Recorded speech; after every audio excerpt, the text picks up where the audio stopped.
Padre, te damos gracias una vez más. Queremos bendecir y proclamar tu nombre. Y te pedimos que tú bendigas esta palabra en nuestros corazones en el nombre de Jesús.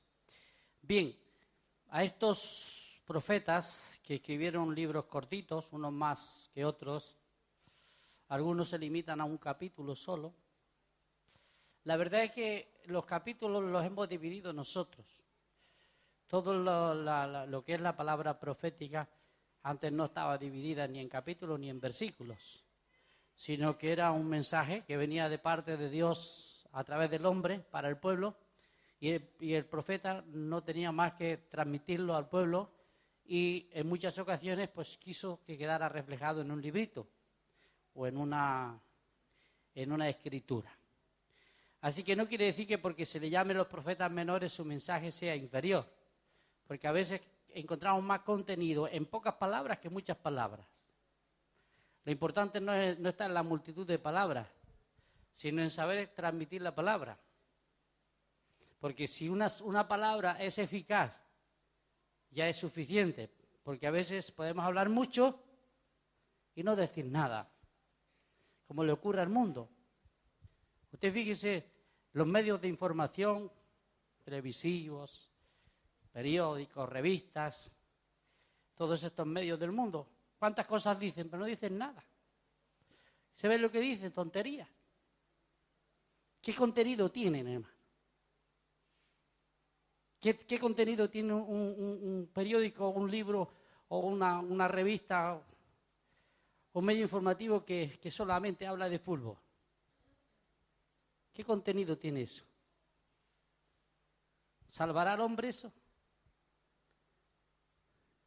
¿Y qué contenido tiene una revista? Confundir al hombre y apartarlo de Dios. Y arruinar el alma y amargar el alma, porque todas esas cosas lo único que hacen es amargar el alma de las personas. Así que dicen mucho, pero tienen poco.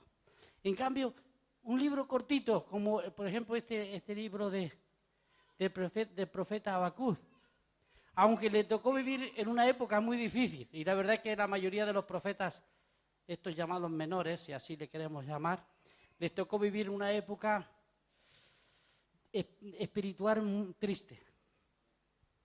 Por eso es que Dios habló, porque cuando las cosas funcionan bien, ¿para qué hace falta que Dios hable al hombre? Es verdad que tenemos la palabra y cada vez que la leemos Dios nos habla, pero muchas veces estos libritos o estos libros, estos profetas surgieron porque había una decadencia espiritual y había que restaurar. Porque el propósito de estos mensajes es restaurar al pueblo, hermano. Siempre que Dios nos habla es porque tiene un propósito de restaurarnos, de cambiarnos, de atraernos en pos de Él. ¿Para qué? Para que podamos disfrutar de las bendiciones que Él tiene. Sabe que solamente los que siguen a Dios son los que disfrutan las bendiciones de Dios. Así que contra más cerca vivimos de Dios, mayor bendición de Dios. Amén. ¿Por qué la gente no es bendecida por Dios? Porque vive tan lejos. Viven tan apartados del Creador, del sustentador, del que tiene el dueño y Señor de todas las cosas. Pero el hombre vive tan alejado de Dios que no disfruta nada. Lo único que recibe son palos. El hombre que anda lejos de Dios, lo único que recibe son palos.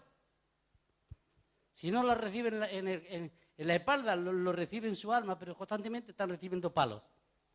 En cambio, hermanos, los que viven cerca de Dios disfrutan. Así que en la época que le tocó hablar al profeta Habacuc era un tiempo bastante difícil, hermano. Algo parecido a nuestros días. Vivimos tiempos muy difíciles, hermano. Si miramos el aspecto espiritual, tiene mucho que decir, ¿verdad? ¿Qué interés hay en las cosas de Dios, hermano, en nuestros días? Mire los gobiernos. Mire las naciones. Qué triste mirar también al pueblo de Dios. A veces.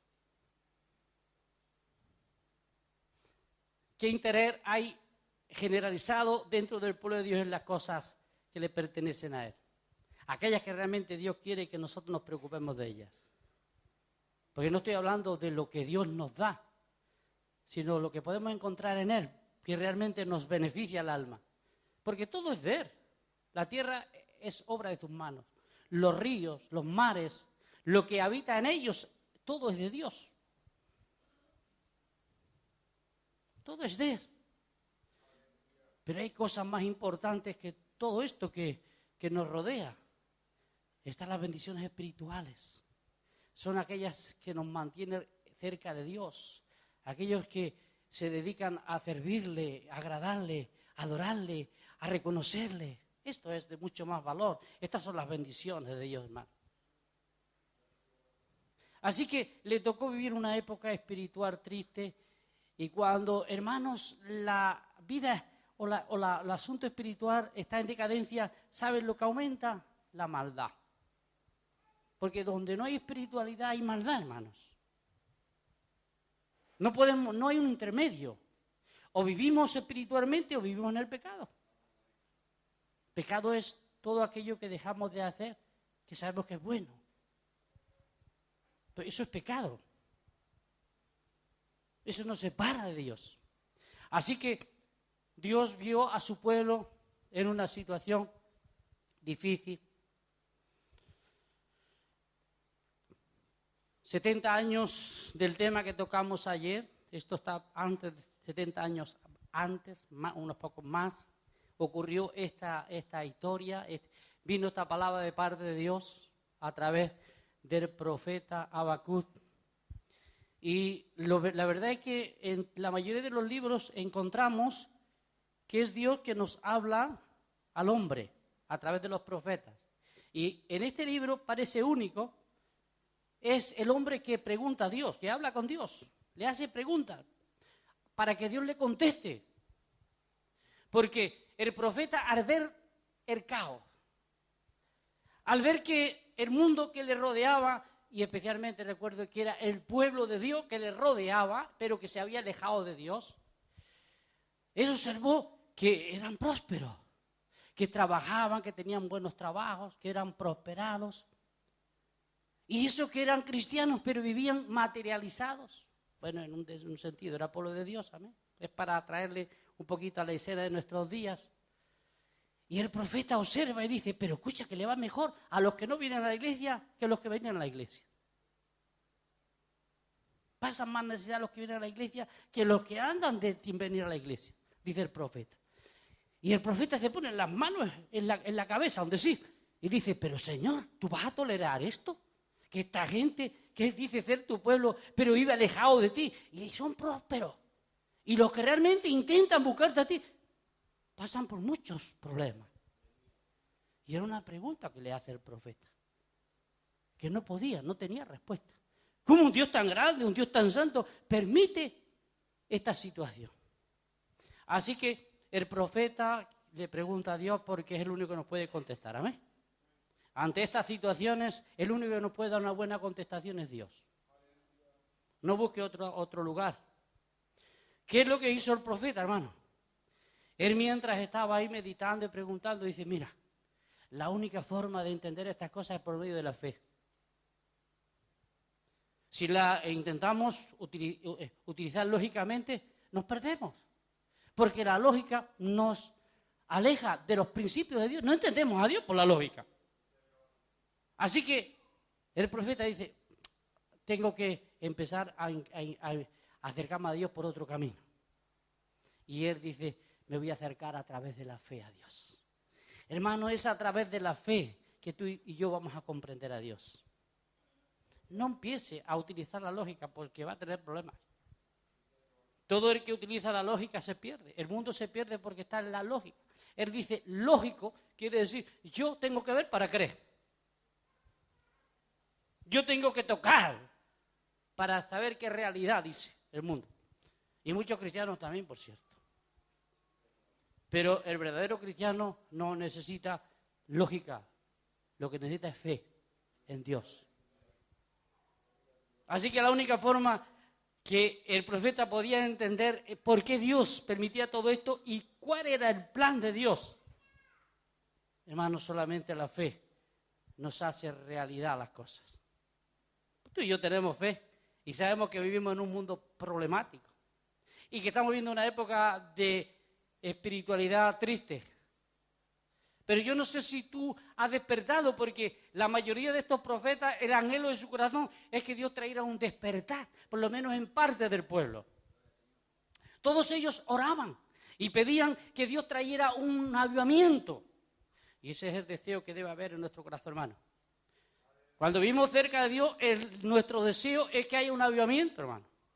Si usted no tiene deseo como cristiano de que Dios traiga un avivamiento, es porque está materializado. Es para que usted se examine.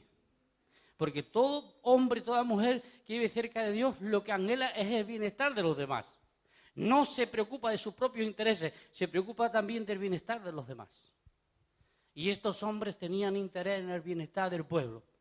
Veían que el pueblo se estaba alejando cada vez más de Dios. Y el profeta ora a Dios diciendo, oh Dios, trae un cambio. Hermano, en esta época necesitamos un cambio. Tenemos que tener el deseo de un cambio profundo, hermano, en el pueblo de Dios. Tiene que haber un cambio. Y esto solamente lo puede hacer Dios, hermano. Pero es bueno que tengamos ese deseo profundo en nuestra alma de que Dios obre, porque si Dios no ve interés en alguien, Dios no puede obrar. Puede hacerlo, pero Él quiere canalizar su bendición a través de alguien. La salvación tuvo que traerla a través de su Hijo hecho hombre. No podría habernos salvado sin Jesús hecho hombre. No podía salvarnos a través de un ángel. No podía salvarnos de cualquier otra manera. Tenía que ser a través de un medio humano. No pudo haber una libertad de la esclavitud si Dios no levantó un hombre para sacar a su pueblo de la esclavitud, hermano. Y no habrá un avivamiento si no hay hombres y mujeres dispuestos a buscar a Dios. No lo habrá. Esto lo tenemos que entender, hermano. Yo tengo la esperanza en mi Dios que está en los cielos, que tiene que haber un cambio. Llevo 35 años, ya para 40, hermanos, clamando siempre por lo mismo. Señor, trae un avivamiento. Yo espero verlo antes de partir, hermano. Tiene que haber un cambio.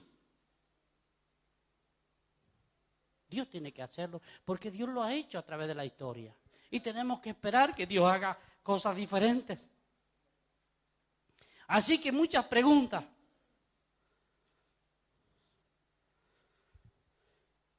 Y en el verso 3, versículo 1, el profeta dice así, ¿verdad? Vamos a leerlo. Y ahí vamos a empezar. Dice así, oración del profeta Habacuc sobre Siglionex, verso 2. Jehová, he oído tu palabra y temí. Jehová, aviva tu obra en medio de los tiempos. En medio de los tiempos, hazla conocer. En la ira, acuérdate de la misericordia. Dios viene de Temán, el santo desde el monte de Parán. Selah quiere decir más o menos como amén. Es un momento de detenernos. Es una detención para que pensemos. Hermano, lo primero que el profeta hace, según vemos, él empieza a alabar a Dios.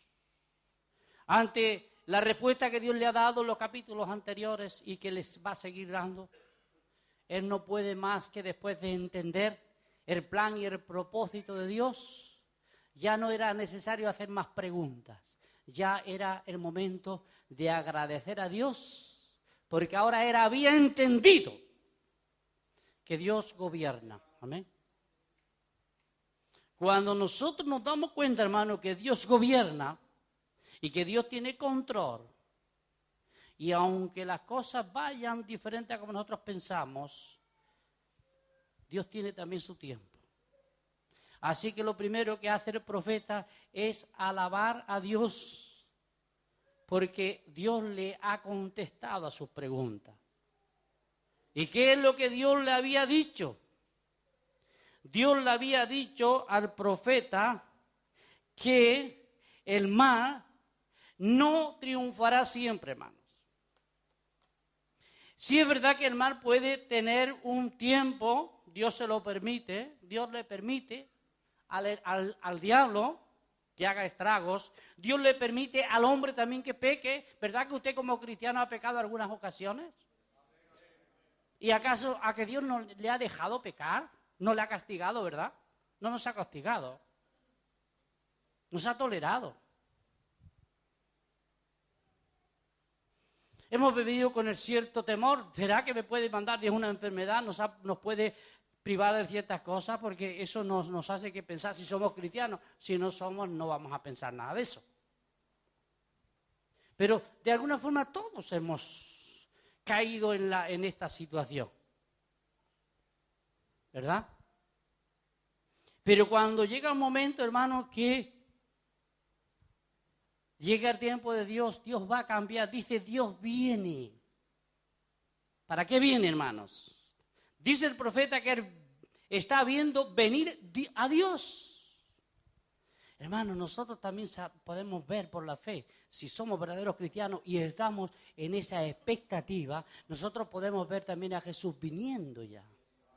¿A qué viene? A poner orden. Hace 2000 años atrás Él vino a morir en la cruz del Calvario por nuestros pecados, para darnos la oportunidad de salvación. Pero tú y yo, que Dios nos ha contestado ya la oración, que sabemos bien porque estamos en contacto con Dios. La segunda venida de Cristo, ¿para qué es, hermano? ¿A qué viene? Viene a poner orden. Es bien claro que se va a llevar lo suyo, lo que está preparado. Él vendrá como ladrón en la noche. Y quizá sabe lo que hacen los ladrones en la noche, es un ejemplo. Se lleva lo más precioso. No se va a llevar el cubo de basura a un ladrón. Eso se lo encuentra en los containers. Se lleva el oro, la plata que tienes escondida. Y te roba. Se lo lleva. Él mueve toda la casa, no para llevarse el colchón. Yo no sé si usted ha pasado la experiencia de que algún día cuando llegó se encontró la casa desordenada y todo tirado por tierra. Espero que nunca le haya pasado ni nos pase, que Dios nos guarde, amén. Pero hemos visto, ¿verdad?, a personas que les ha pasado eso. En mi propio bloque, en una ocasión, a un vecino me contaba que habían entrado los ladrones en su casa. Y cuando llegaron se encontraron que se le habían movido todo. ¿Qué es lo que buscaban estos ladrones? En ese tiempo, hermano, los jefes pagaban cada semana, daban el sobre. Ahora se paga por meses, por la cuenta, ya les es más difícil robar a los ladrones. Pero entonces te daban el sobrecito cada semana y te lo llevabas a casa. Y sabe que este hombre llegó a casa y se quitó la ropa de trabajo, él se dedicaba a la construcción y la ropa con la que trabajaba se había venido. Y sabe que se había olvidado sacar el sobre del pantalón sucio. Pues sabe que el ladrón no tocó el sobre. ¿Y qué iba a pensar que el sobre iba a estar en un pantalón sucio? Rebuscó todo buscando el sobre, pero no te lo llevó. Porque no busca en un lugar así. Así que si sabes, si algún día quieres guardar algo, guárdalo en algo lo más vil que tengas en casa, que ahí el ladrón no va a buscar. Aunque ya están aprendiéndolo todo. Por la experiencia ya lo saben. Hermano, cuando el Señor venga, en cambio, se va a llevar como eso, es lo más precioso. ¿Qué es lo más precioso? Aquel pueblo que está preparado. Aquellos que estamos dispuestos. Aquellos que le amamos. Aquellos que le buscamos de verdad. Aquellos que tenemos la fe como el profeta puesto en Dios. Eso se va a llevar al Señor. Y se los va a llevar en secreto y nadie se va a enterar. La sorpresa será cuando el día siguiente vean que no están. Como cuál pasa cuando nos roban, que nos damos cuenta cuando ya se lo han llevado.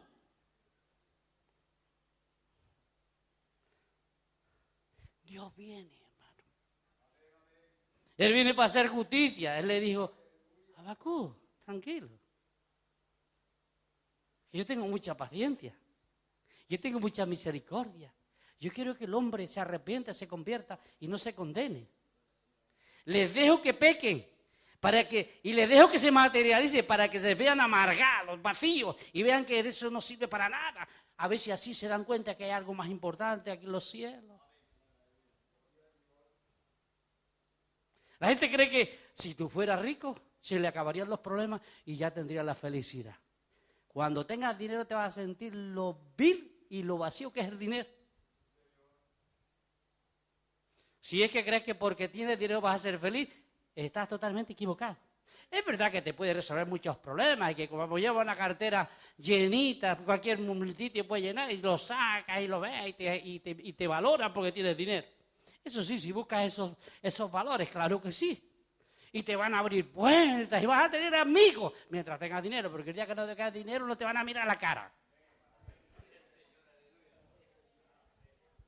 Mientras tengas amigos, mientras tengas dinero tienes amigos. Y los amigos están solo cuando hay dinero. Pero te voy a decir una cosa, el dinero también trae muchos problemas. Porque si te vienen a pedir y eres un mezquino, no ves el problema que te trae el dinero. Porque si te vienen a pedir y no tienes nada, le dices, ¿y qué quieres que te dé si no tengo ni para mí? Hermano, con razón dice Pablo que raíz de todos los males es el amor al dinero. Ay, qué sabio es Pablo. Estoy convencido, hermano, que la gente que menos tiene es la gente más feliz de la tierra. Y cada día me convenzo más. Que contra menos tiene el hombre, más feliz es. No tiene miedo a que lo roben. No tiene miedo a perderlo. No tiene miedo a fracasar. Y dice, ¿pero qué me pueden quitar ya? Si lo único que me queda es la vida. Y el único que me la puede quitar es Dios, amén. Hermano, esto es lo que entendió Habacuc cuando preguntó a Dios. Y Dios que nos contesta, hermano. ¿Sabe? Cuando usted y yo conocemos estas cosas, ya no nos turban los problemas. ¿Sabe cuándo nos turban los problemas? Cuando no conocemos las cosas de Dios. Y hasta que el profeta no entendió estas cosas, su mente estaba turbada, estaba preocupada. No entendía, no comprendía. Pero cuando Dios le contestó, el profeta dijo, amigo, ahora entiendo. Y es verdad, hermano, que cuando nos convertimos empezamos a entender. Y en la medida que vamos creciendo, si crecemos paulatinamente como debemos de crecer, no te quedes pismeo espiritual. No te estanques espiritual, tienes que crecer. No seas un niño, tienes que crecer. A la medida que van pasando los años, tú vas a ir comprendiendo a Dios. Y qué feliz somos cuando conocemos a Dios y comprendemos a Dios. ¡Qué felicidad! Hay lo más profundo del corazón del hombre. Cuando uno comprende a Dios. Usted no sabe el gozo. Pero ahí está para disfrutarlo. Hay gozo estable en el alma cuando comprendemos a Dios, hermano. Somos felices porque Dios nos hace felices. El profeta que ve venir, hermano, que venía un gran ejército venir y que Dios le había dicho, ay, que ya no voy a dejar más pasar el asunto, sino el ejército viene caminando hacia Jerusalén y lo va a arrasar. Físicamente le dice Dios al profeta que la nación, que Judá iba a ser completamente arrasada y iba a ser cautiva. Y recibe el profeta, según los últimos versículos, hermanos, vamos a leerlos, creo que es a partir del verso 17.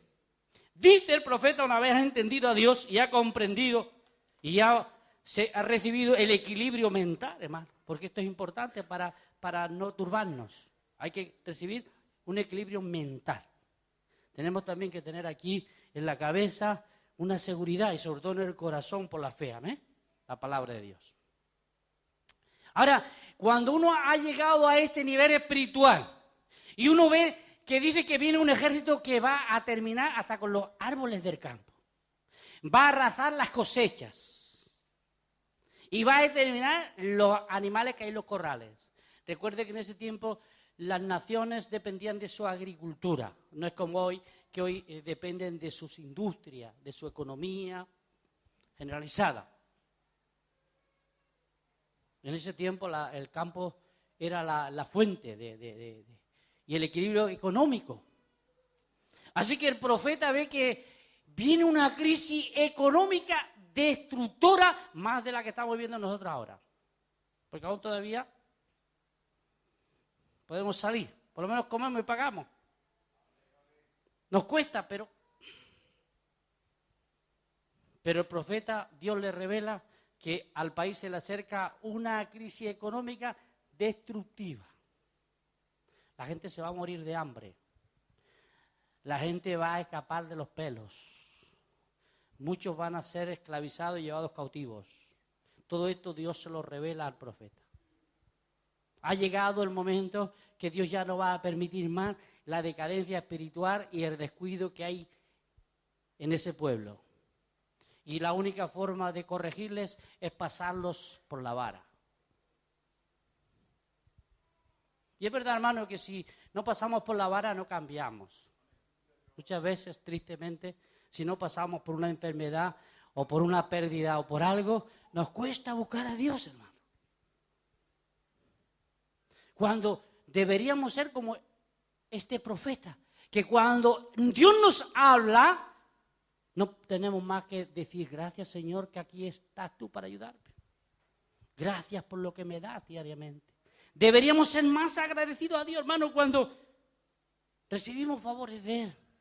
Pero muchas veces, hermano, los favores que recibimos, sobre todo los favores externos, lo que nos hacen es relajarnos, alejarnos y perder la poca espiritualidad que tenemos.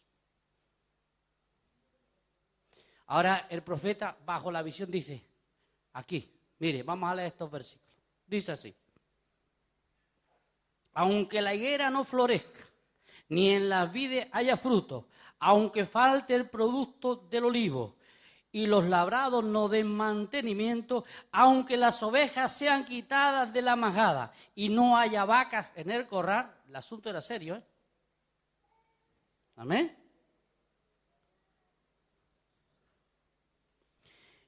Él dice, yo seguiré confiando en el Señor.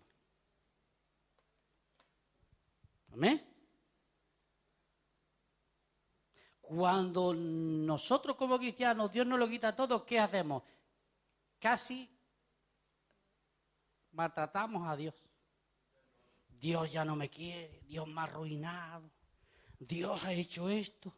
Pero no nos preguntamos, ¿no será que la causa viene de lo que yo he estado viviendo? No, Dios es el culpable, dicen los hombres.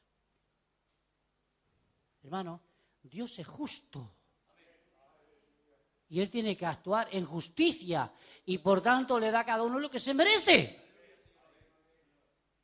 No se olvide, porque Dios es justo. Esto no lo olvide nunca. Y lo que el hombre siembra ha de cosechar. Hermano, al profeta no le afecta si no va a tener nada. No tiene problemas. A nosotros nos vienen todos los problemas cuando nos falta algo. Pero el profeta dice, yo no tengo problemas porque yo sigo confiando en el Señor. Hermano, es que usted y yo tenemos que confiar en el Señor. Nuestra confianza no puede ser otra cosa sino solo el Señor. Las demás cosas son añadiduras que Dios nos da. Así que Él dice que no se va a dejar controlar por los sentimientos ni por las emociones, sino que Él se va a fortalecer por la palabra de Dios. Hermano, cuando somos fortalecidos por la palabra de Dios, entonces los sentimientos, las emociones y todas las cosas que a veces se convierten destructivas para nuestra vida, desaparecen porque nosotros nos fundamentamos en la palabra de Dios. Y el profeta dice, yo me voy a fundamentar en el mensaje de la palabra de Dios. Yo sé, decía el profeta, que Dios va a actuar y va a traer una crisis tremenda. Claro que sí. ¿Qué cree? Mire, antes que viniera esta crisis yo ya la vi. Años antes que esta crisis viniera a España, yo ya la vi. Yo sabía que iba a venir una crisis. Cuando alguien me preguntaba, a un pariente, ¿es tiempo de invertir? ¿Es tiempo de comprarle? Dije, no lo hagáis, no es tiempo. No invierta, no es tiempo. No compre, no es tiempo. No gaste. Pero ellos no hicieron caso, invirtieron, compraron y ahora tienen problemas. No era tiempo, porque venía una crisis. Es como si alguien hubiera ido al profeta y le hubiera dicho, es tiempo de sembrar más higueras, es tiempo de comprar más ganado a las naciones vecinas. El profeta le ha dicho, no lo haga, porque Dios me ha mostrado que viene una crisis, lo va a arruinar todo. ¿Te crees que el pueblo habría hecho caso? Hermano, para hacer caso hay que estar en contacto con Dios, con la palabra. Si no tenemos la palabra en el corazón, no hacemos caso a Dios, hermano. Si no nos cambia la palabra, no nos cambia nada. La única que tiene autoridad y poder para cambiar el corazón del hombre es la palabra de Dios, hermano. Y esto es lo que le trajo al profeta firmeza. Y esto es lo que nos va a traer firmeza a nosotros, hermano. Déjese ya de tonterías en su mente. No se haga castillo. Déjese ya de hacer castillo, hermano. Dejemos ya de hacernos castillos en la mente, que es una tontería. Básese en la palabra de Dios. Fundamente su alma en la palabra de Dios. Aliméntese de la palabra de Dios. Crea a Dios. Créale a Él. Es Él que nos da la fortaleza, hermano. Es Él que nos da la fortaleza. No malgaste tiempo. Deje de esos castillitos que tiene en la cabeza. Saque esos castillos vanos, sin sentido. Y empiece a confiar en la palabra de Dios. Porque Él viene. Viene, va a aparecer en cualquier momento. No es tiempo de invertir, es tiempo de estar preparados, hermano. Así que en estos momentos, hermano, lo mejor, dice el profeta, el verso siguiente, vamos a leer los 2 versos siguientes, que es con los que termina. Con todo yo me alegraré, ¿en quién?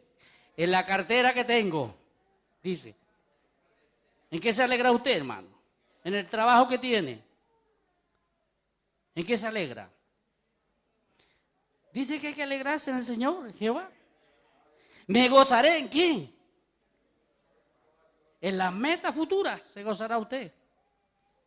No, en Dios, que es mi Salvador. Es en Él que se gozaba el profeta, hermano. Jehová el Señor es la fuerza de mi vida, hermanos. Amén. Dios es la fuerza de nuestra vida.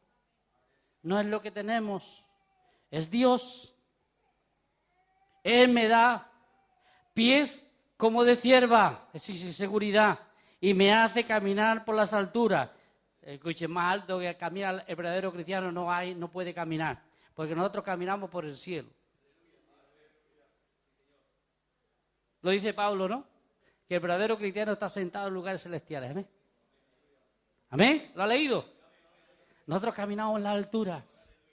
Nos da Dios seguridad. Nos da firmeza. Hermano, estos 3 versículos tienen tanto contenido. Aplíquelos en su vida, apliquémoslos en nuestro corazón y verá cómo las cosas cambian. Amén. Vamos a orar. Padre, te damos gloria, alabanza una vez más, te bendecimos. Y una vez más te pido, amado Dios, que tú traigas cambios, que te manifiestes con tu gracia y tu poder. Te bendecimos dándote gloria y alabanza. Y te pedimos que tú bendigas esta palabra en nuestros corazones en el nombre de Jesús. Amén, gloria a Dios. Bueno, deseo que Dios le bendiga. Mira, hay una joven.